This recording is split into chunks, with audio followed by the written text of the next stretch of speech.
প্রধানমন্ত্রী তারেক রহমান হাতে নিয়েছেন আরও একটি মাস্টার প্ল্যান, যে মাস্টার প্ল্যানের ফলে বদলে যাবে পুরো ঢাকা শহরের যানজটের চিত্র।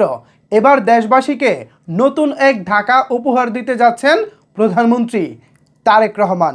কী সেই প্ল্যান, কী সেই পরিকল্পনা, এ বিষয়ে বিস্তারিত জানিয়ে নিউজ প্রকাশ করেছে দৈনিক ইত্তেফাক।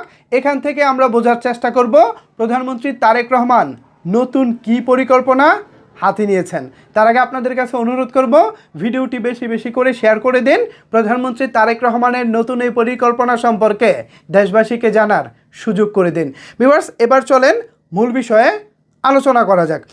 এখানে দৈনিক ইত্তেফাক এই খবরের শিরোনাম করেছে, সায়দাবাদ, মহাখালী ও গুলিস্তান টার্মিনালের বাসের ডিপো সরিয়ে নিতে প্রধানমন্ত্রীর নির্দেশ।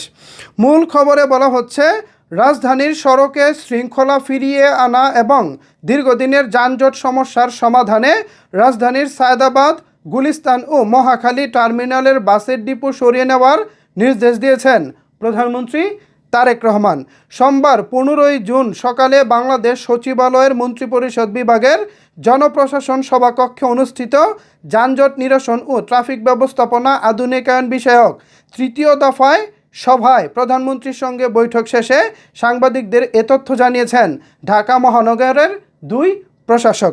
প্রধানমন্ত্রী তারেক রহমানের সভাপতিত্বে অনুষ্ঠিত বৈঠকে রাজধানীসহ দেশের বিভিন্ন অঞ্চলের যানজট পরিস্থিতি, ট্রাফিক ব্যবস্থাপনা এবং নগর পরিবহন ব্যবস্থাপনার সংস্কার নিয়ে বিস্তারিত আলোচনা হয়। রাজধানীর গুরুত্বপূর্ণ প্রবেশপথ ও বাণিজ্যিক এলাকায় অবস্থিত সায়দাবাদ, গুলিস্তান এবং মহাখালী বাস টার্মিনাল দীর্ঘদিন ধরেই ঢাকার অভ্যন্তরীণ যানজটের অন্যতম প্রধান কারণ হিসেবে চিহ্নিত হয়ে আসছে। এই সংকট দূর করতে নগরীর ভেতর থেকে এসব টার্মিনালের বাস ডিপো পর্যায়ক্রমে সরিয়ে ঢাকার বাইরে বা উপযুক্ত প্রান্তিক স্থানে হস্তান্তরের বিষয়ে প্রয়োজনীয় উদ্যোগ নিতে নির্দেশ দিয়েছেন প্রধানমন্ত্রী। সভায় স্বরাষ্ট্রমন্ত্রী সালাউদ্দিন আহমেদ, সড়ক পরিবহন ও সেতুমন্ত্রী শেখ রবিউল আলম সহ সংশ্লিষ্ট মন্ত্রণালয় ও সংস্থার ঊর্ধ্বতন কর্মকর্তারা উপস্থিত ছিলেন। সত্যি এটা এক দারুণ পরিকল্পনা হতে যাচ্ছে। সায়দাবাদ, মহাখালী এবং গুলিস্তান থেকে এই বাস টার্মিনালগুলো যদি সরানো যায় এবং এটা যদি ঢাকার বাইরে নিয়ে আসা যায়, তাহলে যেটা হবে, ঢাকা শহরের যে যানজট এটা অনেকাংশেই কমে যাবে।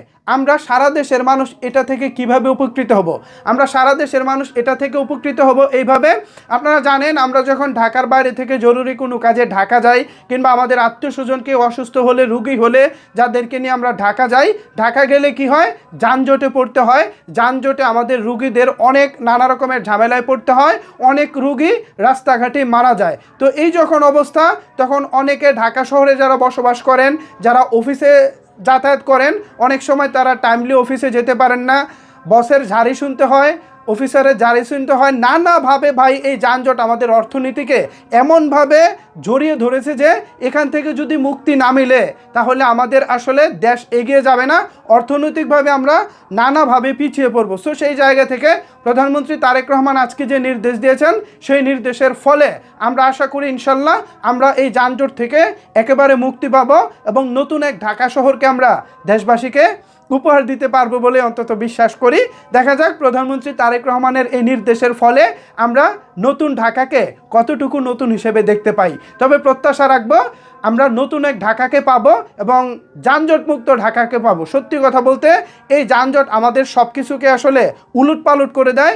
এই যানজট আমাদের মূল্যবান সময়গুলোকে নষ্ট করে দেয়। তো ভিউয়ার্স, এই যানজটমুক্ত ঢাকা শহরকে দেখতে প্রধানমন্ত্রী তারেক রহমানের নতুন এই প্ল্যানকে আপনারা কিভাবে দেখছেন জানাতে পারেন আপনার মতামত নিচের কমেন্ট বক্সে। ধন্যবাদ সবাইকে এতক্ষণ আমার সাথে থাকার জন্য।